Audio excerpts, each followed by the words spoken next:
Sunny bhai, it was roughly the same team that was playing Test cricket a short while ago, and they failed to go past 100, not on one but on various occasions. Now the uniform changes and boom, we get 300. Please solve the mystery that is Indian cricket for us, please. Well, it's very simple. I think it's the color of the ball. With the red ball moves around a lot more than the white ball does. And even though you have two new balls being used at either end, a new ball from either end, the movement of the white ball is much less, and it moves maybe for about 8 overs, 6-8 overs from either end.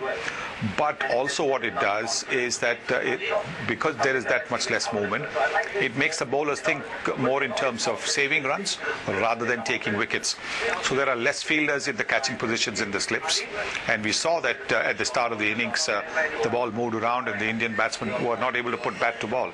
But the moment the ball stopped moving after 8-10 overs, they were on comfort street, and they stroked away and they played some brilliant shots. So the difference really is got nothing to do with ability. It's got to do with the ball.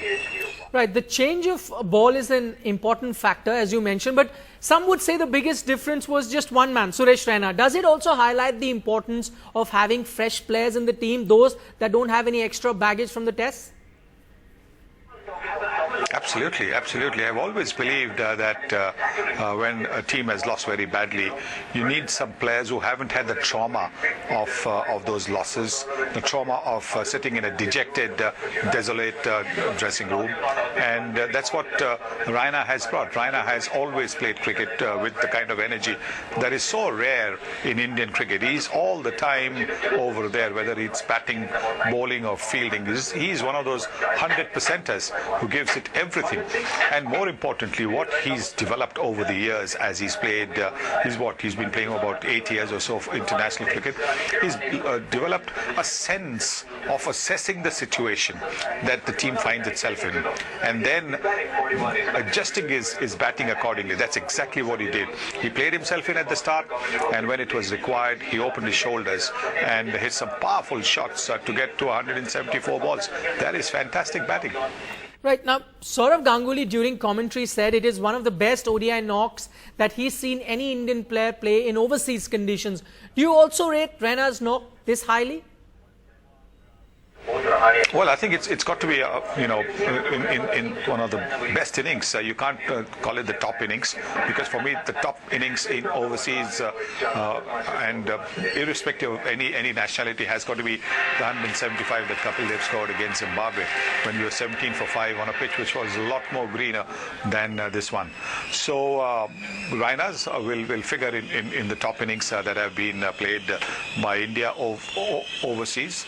And again, the way he adjusted his batting, the way he adjusted his bat speed, it showed such a maturity, and that's also refreshing to see.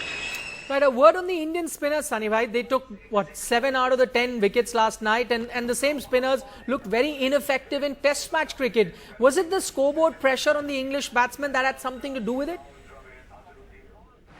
Well, I think there was a little bit of turn, which certainly helped the spinners. Jadeja in particular was getting the ball to turn a little bit, and it doesn't give the ball too much air, so it's not easy to go down the pitch and attacking when the ball is turning.